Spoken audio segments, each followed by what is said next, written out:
갈라디아서 4장 12절 말씀 같이 한번 합독해 보도록 하겠습니다. 형제들아, 내가 너희와 같이 되었은즉 너희도 나와 같이 되기를 구하노라.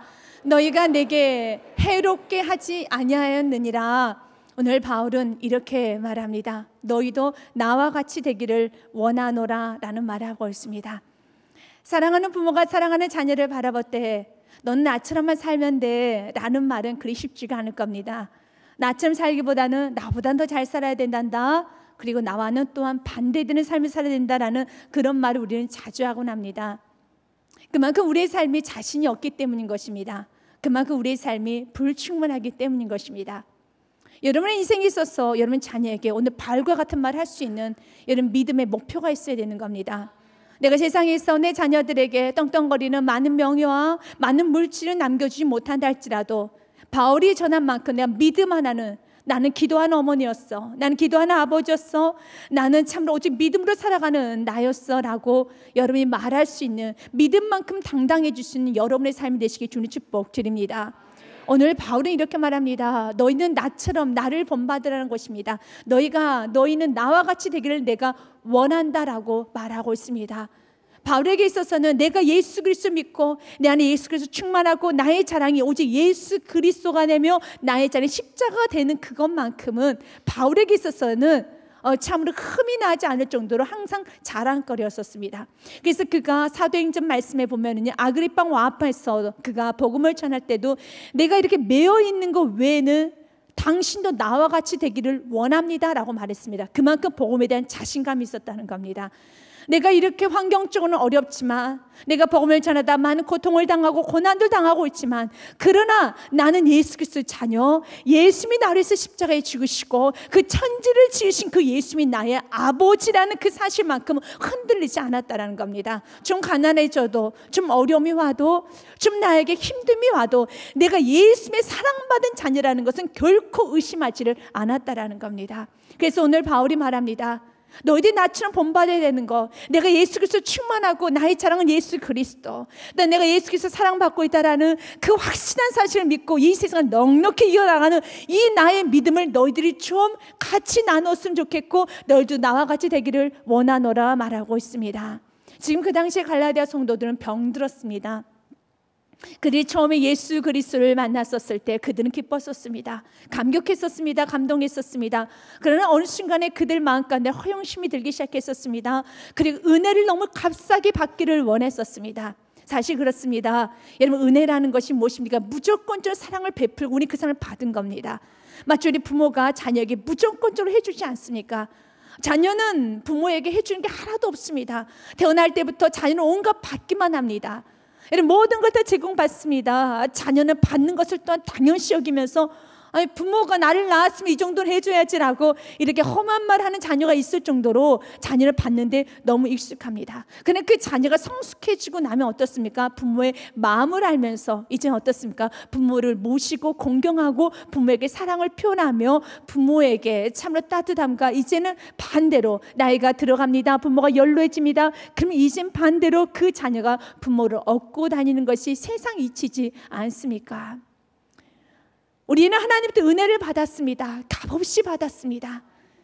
우리의 죄를 묻지 않고 우리가 죄인 되었었을 때 우리 예수님 우리의 십자가에 죽으셨습니다.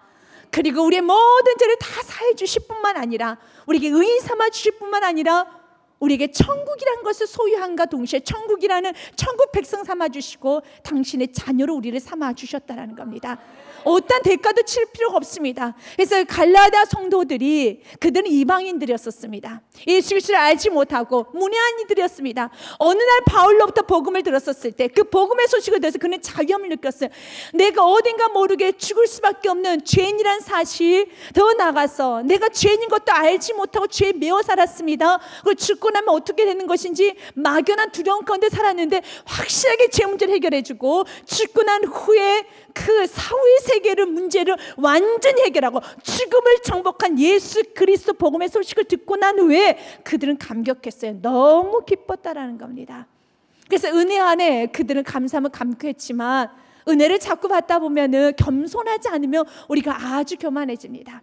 여러분, 그래, 복음이란 게 그렇습니다. 우리 지금 여러분에게 대가를 치라고 하지 않습니다. 율법이 아니기 때문에 여러분 위압감을 주지 않습니다. 왜냐하면 우리 지금 계속 사랑한다고 말합니다. 내가 은혜를 베푼다. 오늘 또 말씀을 통해 은혜를 베풉니다. 그러나 이 은혜가 은혜 되기 위해서는 여러분이 겸손하지 아니하며 오늘 갈라디아 성도들처럼 아주 교만해져서 그 은혜를 내동댕이 쳐버리고 은혜 대신 무엇을 붙들게 되느냐면 율법을 붙들게 된다는 겁니다. 그들은 왜 율법을 붙들었을까요? 율법을 지킨다는 건 그렇게 쉬운 게 아니에요. 율법이라는 게 무엇입니까? 이스라엘 백성들이 범죄하는 걸 막기 위해서 하나님께서 만든 규칙인 것입니다. 이스라엘 백성들 범죄하면 안 되는 민족들이죠. 그러나 이스라엘 백성들은 그렇게 은혜를 받아도 원망 불평이 끊어지질 않습니다.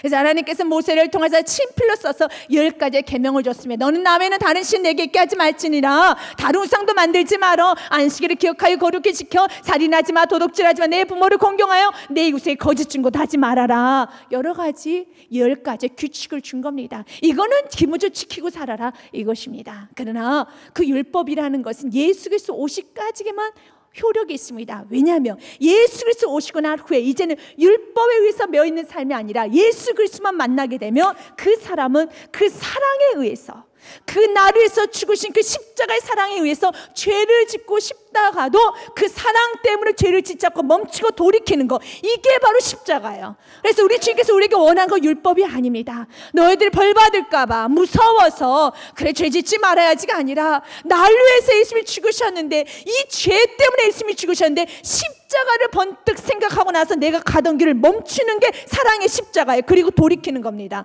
우리 주님은 그러기 때문에 예수 그리스도를 만나고 난 후에는 너는 이제 더 이상 율법에 매어있지 않냐고, 예수 그리스도와 만나고 나면 너는 죄를 짓지 않을 자유가 너에게 있어. 저와 여러분요, 죄를 짓지 않을 자유가 있습니다. 여러분, 우리는 얼마든지 죄를 컨트롤할 수 있습니다. 세상의 사람들 절대로 죄를 컨트롤하지 못해요. 지어야 되는 겁니다. 내 감정이 만족이 될 때까지, 내 고집이 만족이 되며 내 자존심이 충족이 될 때까지, 내 화가 풀릴 때까지, 내 속에 있는 디글디글 거리는 모든 감정이, 솟구쳐오는 모든 감정이 다 쏟아낼 때까지 죄를 저질러야 되는 겁니다. 하지만 우리는 그렇지 않습니다. 우리는 얼마든지 죄를 컨트롤할 수 있습니다. 그 죄를 컨트롤할 수 있는 그 시작이 무엇입니까? 십자가예요. 예수 그리스도 사랑이라는 겁니다. 그래서 예수 그리스도 사랑으로 인해서, 그 십자가로 인해서 더 이상 이제 율법이 필요 없는 것입니다. 그리고 이제 율법 위의 삶, 은혜의 삶을 사는 것입니다. 그런데 그들은 이 은혜를 벗어버리고 그리스도의 사랑에 녹아지면서, 주님, 당신 날 이렇게 사랑하는군요. 당신의 사랑에 감사하며 더 겸손해지는데, 사랑을 주면 줄수록 내가 너를 사랑한단다, 내가 내게 오늘도 용서해 주기를 원한다, 용서를 해주면 해줄수록 겸손하면 더 은혜스러워지는데, 교만해지면은요 오히려 더 거만해집니다. 마치 투정을 많이 부리는 자녀에게 부모가 비율을 맞춰주며 아나무인격인 그런 자녀로 돌변하지 않습니까? 망나니가 되는 것처럼 겸손하지 않으면, 은혜 아래 있으면 있을수록 그들은 더 아주 아나무인격, 망나니와 같은 그리스도인이 된다는 겁니다. 지금 우리들의 모습이 그래요. 은혜 아래에서 겸손해지면은요 아름다워집니다. 그러나 은혜 아래 있으면서도 겸손해지지 아니하고 오히려 교만한 마음으로 살아가기 시작하면 그렇게 거칠어질 수가 없어요. 그렇게 함부로 신앙생활을 할 수밖에 없다라는 겁니다. 그래서 그들은 이젠 급기야는 어떤 생각까지 하느냐, 나도 율법을 지켜야겠다. 그 율법은 그렇게 쉬운 게 아닌데도 율법을 지키겠다고 생각을 합니다. 그 율법에는 갈라디아서는 이런 표현을 좀 쓰고 있습니다. 율법은 후견인이다, 율법은 선생이다, 또한 율법은 종이란 표현을 쓰고 있습니다. 로마 시대 때 보면 이러한 법이 있었습니다. 미성년자 14세까지 그의 아버지가 지정한 후견인 아래 교육을 받게 되었습니다. 또한 25세까지는 청직에 의해서 재산이 이렇게 이제 통제가 되시, 다시 말해서 25세가 되기까지는 청지기가 대신 재산을 관리하게 되어 있었습니다.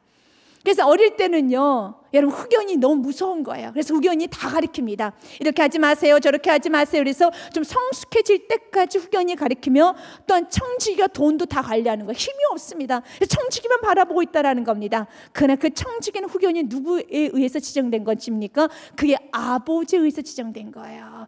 그렇다면 여러분, 우리 지금 이렇게 말합니다. 이제 너에게 청직이 필요 없어, 후견이 필요 없어. 이제 아버지 바라보면 되는 겁니다. 그런데 그 청직과 후견이는 아버지에 의해서 주었다는 것도 망각한 채 당장 후견인이 매를 들고 있으니까, 당장 청지기가 돈을 들고 있으니까 그 청지기 앞에서 비는 겁니다. 그 후견인 앞에서 살려다고 비는 것입니다. 바로 이런 게 율법과 같은 삶이에요. 지금 그리스도인들 안에서도요, 우리 마치 과거 갈라디아 성도들처럼 우린 율법주의자들에 의해서 그런 삶을 살지는 않습니다. 근데 마치 율법주의자들처럼 신앙생활하는 사람이 있습니다. 사탄이 그 율법주의자 같은 그러한 관습을 우리에게 주면서 빌라는 겁니다. 내가 돈 주고 있잖아, 내가 너 내 말 안 들으면 회초리 될 거야, 그러면서 그 안에서 빌고 있습니다. 그래서 주님 말합니다. 이제 너는 종의 자녀가 아니라, 사탄의 자녀가 아니라 이 천지 만물의 주관자, 생사화복의 주관자, 맞아도 예수님께 나가서 맞아야 되는 겁니다. 여러분, 울어도 예수님께 나가서 울어야 되는 겁니다. 그래, 당장 우리의 눈에는 사탄이 돈이 큰 위력이 보이니까, 정말 당장은 이 말 듣지 않으면 죽을 것 같으니까 무서워서 여러분 신앙생활하는 사람이 있습니다. 여러분의 삶에 무서워서 신앙생활 하는 거 아닙니다. 여러분, 내가 혹시 교회 다니지 않으면 하나님께서 나 날벼락 치지는 않을까, 나 주가 떨어뜨리지 않을까, 자녀 망가뜨리지는 않을까, 하나님께서 나에게 이렇게 하지 않을까, 그런 마음으로 신앙생활 하는 거 아닙니다. 하나님은 절대로 그렇지 않습니다. 지금 갈라디아 성도들의 모습이 그렇습니다. 은혜는 다 벗어버리고 그렇게 우리를 자유하게 만들어서 이제는 예수의 사랑을 마음껏 누리며 마음껏 사랑하며 마음껏 그분을 찬양할 수 있는데, 그분의 사랑 앞에 엎드리지는 않고 당장 그래, 참으로 물질에, 어떤 사람의, 어떤 권력의 환경에 의해서 그 사람들이 훨씬 더 크게 보입니다. 그래서 그 당시에 율법주의자들은 사회 권력층들이었습니다. 그래서 율법주의 너무 멋있어 보이는 거예요. 그래서 율법주의 자기 율법 잘 지키는 자랑하기까지 합니다. 그 모습이 너무 좋아 보였다는 거예요. 그래서 그들은 은혜를 벗어버리고, 나도 율법을 지켜서 천국이라는 것을 내가 어느덧 지켜서 가야지. 그래서 교단의 교만이 싹 트면서 천국도 내가 노력해서 가는 곳으로 만들어버린 겁니다. 사랑하는 여러분, 천국 우리가 노력해서 가는 곳이 아니에요. 천국은 아버지의 집입니다. 자녀가 되었으니 아버지의 집에 우리가 거할 수 있는 축복을 주신 것입니다. 그럴 때 우리는 천국도 은혜로 알고 감사하며 살죠. 그러나 만약 천국도 자신의 노력으로 간다라면 어떡하겠습니까? 여러분, 나는 천국 갈 사람, 나는 천국 문 앞에 있는 사람, 아니 나는 천국에 나는 지금 들어간 사람, 너는 아직 멀었어, 너는 멀었어. 그러면 자신의 공로를 내세우고 사람을 정죄하는 것이죠. 지금 갈라디아 성도들이 이렇게 병들었다라는 겁니다. 이렇게 병들어 있는 갈라디아 성도들에게 다시 한번 바울은 자신이 믿고 있는 예수 그리스도가 옳다, 내가 예수 그리스도만 자랑하고 예수 그리스도 안에 죄사함 있고 예수 그리스도 안에 자유가 있고 예수 그리스도 안에 천국이 있고 예수 그리스도 안에 형통이 있다는 거, 그게 사실이야. 그래서 나는 예수 그리스도 십자가만 자랑한단다. 너희들은 나처럼 살아야 돼.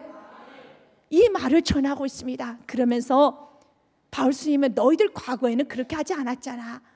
내가 처음 복음 전했었을 때 나의 모습이 너무 남루했었지만 너희들이 나를 어떻게 대접했는지 아느냐? 천사와 같이 예수 그리스도 영접하듯이 대접하지 않았느냐? 지금 왜 그렇게 냉랭하고 무섭게 살쾡이가 되어가지고 그렇게 살아가고 있느냐? 다시 한번 첫사랑을 회복하라는 겁니다. 13절 말씀에 보면 내가 처음에 육체의 약함으로 말미암아 너희에게 복음을 전한 것을 너희가 아는 바라 그랬습니다. 육체의 약함. 이 본문의 말씀 배경은 사도행전 13장 정도로 가면 좋을 것 같습니다. 그 당시에 바울이 1차 전도 여행을 가고 있었던 과정에서 그가 버가 지역에 머물게 되었었습니다. 근데 그 지역은 습한 지역이었습니다. 그래서 풍토병이 굉장히 많았어요. 특별히 말라리아가 많았었습니다. 바울이 그 말라리아 병에 걸린 거예요. 그래서 그 병으로 인해서 그가 합병증으로 간질이 왔습니다. 또한 안질이 왔다라고도 이제 많은 성경학자는 추정을 합니다. 그래서 그 말라리아에 걸리고 참 그 고통스러워할 때 그때 누구조차 떠나버리냐면 마가조차도 떠나버립니다. 너무너무 고통스러운 거예요. 저를 발과 같이 전도하면 좋은 일만 일어날 줄 알았는데 어느 정도만 힘들지, 그렇게 힘들 줄은 몰랐는데 너무 힘들다는 거에서 마가도 떠나버립니다. 그리고 이제 바울은요 이 풍토병에 의해서 온몸이 만신창이 됐습니다. 간질이 납니다. 극심한 두통으로 시달리고 있었을 때 그가 갔던 지역이 갈라디아 지역인 거예요. 그래서 그 갈라디아에서 복음을 전하는데 그들은 바울의 상처를 싹 씻어줬어요.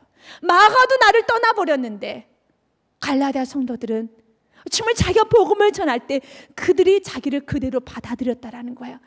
내 겉모습이 그렇게 추악하고 보잘것이 하나도 없고 정말로 시험되게 딱 좋은 모습인데 너희들이 너희에게 복음 전한 것을 너희가 아는 바라. 14절 말씀에 너희들이 내 모습을 보면 시험되게 딱 좋은 모습인데 그들은 그대로 영접했다라는 거예요.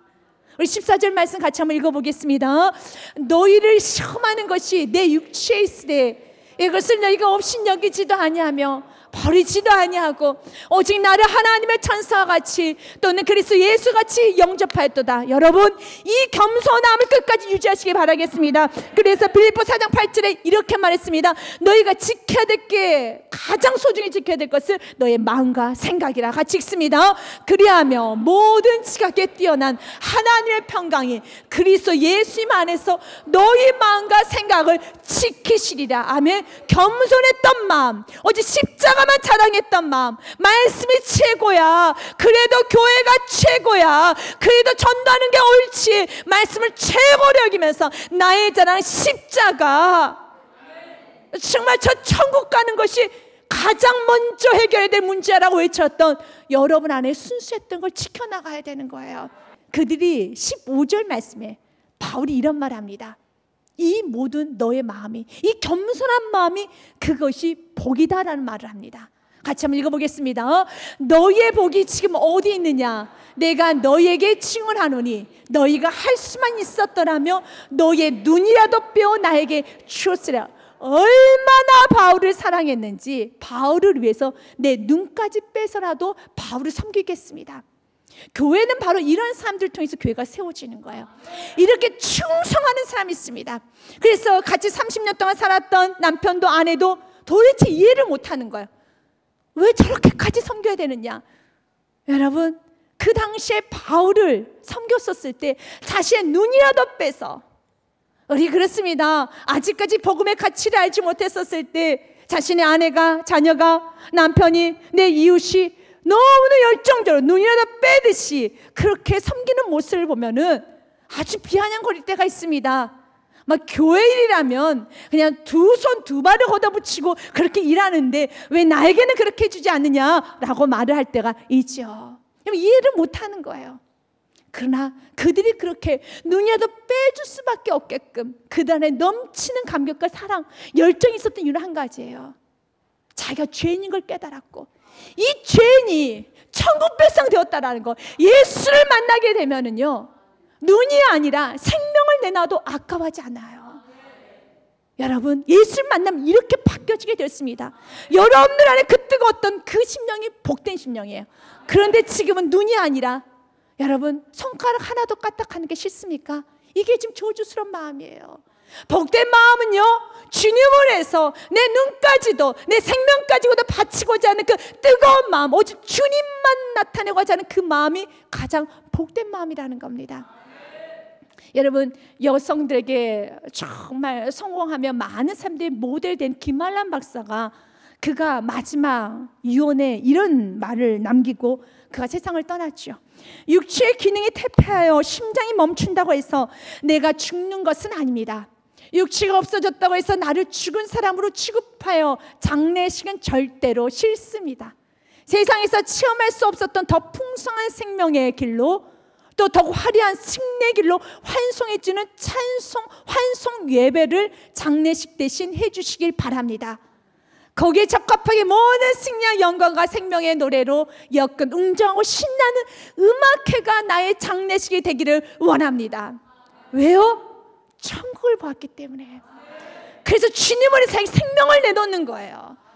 천국에 대해서 믿어지는 사람은 이 세상 쉽게 넘어지지 못합니다. 쉽게 타락하지 못한다라는 겁니다. 반대로 여러분, 많은 또한 종교적인 스승의 역할을 했던 성철 스님의 마지막 죽음에 대한 유언은 많은 매스컴을 통해서 우리가 잘 알려진 사실입니다. 경향일보나 경향신문이나 조선 동아일보에 이렇게 다 실어졌던 내용 중에 하나죠. 그러니까 이런 말을 남겼었습니다. 한평생 남녀무리를 진리가 아닌 것을 진리라고 속인 죄가 너무 커서 나는 지옥에 떨어진다. 내 죄는 산보다 높고 바다보다 깊은데 내 어찌 감당하랴. 내가 80년 동안 포교한 것은 헛것이로다. 우리는 구원이 없다. 죄 갚을 때 해결할 자가 없기 때문이다. 죄의 값을 해결할 자가 없기 때문이다. 딸 피리와 54년을 단절하고 살았는데 죽을 임종시에 찾게 되었다. 피리야, 내가 잘못했다. 내 인생을 잘못 선택했다. 나는 지옥에 간다. 그래요. 이건 여러분들이 93년 11월 15일자에 조선일보, 동아일보, 경향신문에 다 이것은 기록되었던, 이것은 다 아는 사실이죠. 똑같은 마지막 죽음에서 어떤 누군가는요, 환송 예배를 드려달라고 정말 크고 웅장한 음악회를 열어달라고 하는 사람이 있는가 반면, 어떤 한 사람은요, 정말 나는 지옥으로 간다, 나는 잘못 살았다, 후회하며 인생이 끝나는 사람도 있어요. 여러분, 그 차이가 무엇입니까? 예수 그리스도 믿느냐 믿지 않느냐인 거예요. 그래서 예수 그리스도 믿는 게 이렇게 크기 때문에 내가 눈이라도 빼어내서 내가 주님을 섬기는 거 결코 아깝지 않아. 결코 아깝지 않아. 바울은 그것을 다시 한번 지적하면서 다시 한번 상고시키면서 너가 그럴 때가 있지 않았느냐? 어제 십자가만 자랑할 때가 있지 않았느냐? 그런데 지금 바울과 원수가 돼버렸어요. 눈까지 빼어주겠다고 했던 그 갈라디아 성도들과 바울이 원수 관계가 되어버렸습니다. 16절 17절 말씀에 보면은 그런즉 내가 너에게 참된 말을 함으로 원수가 되었느냐? 팬에서 안티로 바뀌어져 버린 거예요. 그냥 보통 안티가 아니라 원수가 돼버린 겁니다. 그 이유가 무엇입니까요? 바울이 전한 참된 말, 이제 예수 그리스도 안에 사십시오. 갈라디아서 2장 20절의 말씀을 또 전했겠죠. 내가 그리스도와 함께 십자가에 못 박혔네. 이제 우리는 십자가에 못 박혔습니다. 이제 내가 산 것이 아니라 내 안에 계신 예수 그리스도께서 사신 것이요, 만약 육체 가운데 사는 것이라면 믿음 안에 사는 것입니다. 이 복음을 외쳤죠. 예수 그리스도 전하고 난 다음에 이 메시지를 전했겠죠. 근데 그 메시지가 다 걸려 넘어지는 거예요. 어떠한 자에게? 은혜를 거부하고 감사를 거부하고 예수 자랑하기 싫어하는 사람, 십자가 자랑하기 싫어하는 사람에게는 내가 언제까지 예수만 자랑해야 돼? 내가 언제까지 십자가만 자랑해야 돼? 여러분 예수만 자랑하는 게 부담스럽습니까? 여러분 자신도 자랑하고 싶습니까? 십자가만 자랑하고 이제 내가 산 것이 아니라 내 안에 계신 예수 그리스도께서 사신 것이라는 그 말씀이 좀 부담스럽습니까? 그럼 여러분은 이 말씀 그대로 여러분이 가장 사랑하는 예수님과 원수가 될 수가 있습니다. C.S. 루이스가 책을 하나 쓰셨습니다. 그 책은 The Great Divorce, 아주 큰 이혼이라는 그 책이고, 우리나라의 번역에서는 천국과 지옥의 이혼이라는 그 책으로 번역이 되었습니다. 그 책의 내용에 보면은 하나님께서 우리에게 항상 천국으로 갈 수 있는 길을 주신다. 그러나 그 길을, 그 버스를 다 타는 것은 아니다라는 말을 하고 있습니다. 하나님은 지옥에 빛나는 천국으로 옮겨갈 수 있는 방법을 마련하셨습니다. 전기버스가 있습니다. 전기버스 때문에 기회가 자주 있지만 이 천국 캣버스를 타는 사람은 없습니다. 대부분의 사람이 버스 시간에 맞춰 정거장에 나옵니다. 요금도 무료이고 누구나 탈 수 있습니다. 그러나 사람들은 버스에 올라타지 않습니다. 그들은 정거장에 나와 버스를 바라보며 생각하기를 저쪽으로 가면 못할 일이 많아진다. 남 흉보는 재미도 없어지고 약간의 재주로 사람들에게 박수받고 보스 노릇하는 만족도 없어진다. 주인 노름이 거기서는 안 되는 것이다. 자랑할 수도 으스댈 수도 없는 세상에 무엇 때문에 가는가? 그게 싫은 거예요. 결국 갈라디아 성도는 무엇입니까? 보스 노릇 하고 싶은 거예요. 으스대고 싶은 겁니다. 끊임없이 세상 자랑하고 싶은 것입니다. 끊임없이 참으로 여러분 십자가가 아닌 이 땅에서 자기 육체 자랑하고 싶은 거예요. 그래서 그들은 다시 예수 그리스도의 은혜를 벗어버리고, 율법주의자들은요, 왠지 천국도 가는 것 같고 자기도 자랑하는 것 같아요. 딱 좋다라는 겁니다.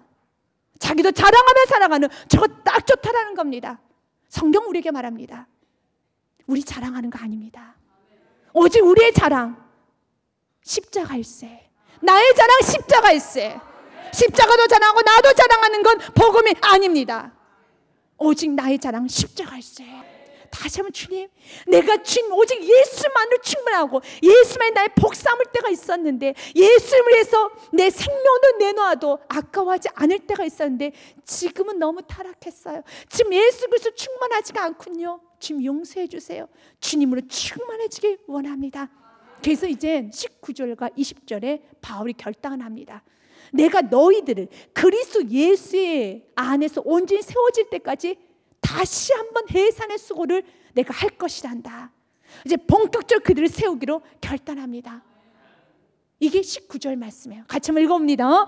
나의 자녀들아, 너희 속에 그리스도의 형상을 이루기까지 다시 너희를 위하여 해산하는 수고를 하노니. 자연의 법칙을 뛰어넘는 겁니다. 여러분, 자연의 법칙이 어떤 법칙입니까? 한 번 애 낳으면 다시 애 낳을 필요는 없죠. 그런데 한 번 믿다가 타락한 그 자를 세운다는 것은 두 번 해산하는 수고를 겪는 것처럼 자연 법칙에서 일어나지 않을 법한 일을 내가 오늘부터 할 것이란다. 사랑하는 여러분, 저와 여러분이 그 일을 해나가길 원합니다. 너무 많은 그리스도인들이 십자가 자랑하지 않고 은혜 아래 거하지 않고 다 세상으로 나가버립니다. 그런데 그들은 생각합니다. 나는 지금 예수를 믿고 있다고 착각하고 있다는 겁니다. 예수 믿는 건 그렇게 믿는 게 아니에요. 예수 믿는 것은요, 오늘 말씀 그대로입니다. 그리스도의 형상을 이루기까지 나를 통해서 예수 그리스도의 형상이 드러나야 돼요. 나 차씨가 드러나고 김씨가, 이씨가, 박씨가, 내 사업장이, 내 공로가 드러나는 것이 아니라 그리스도의 형상이 드러나기까지 다시 한번 주님, 내가 해산의 고통을 감당하겠습니다.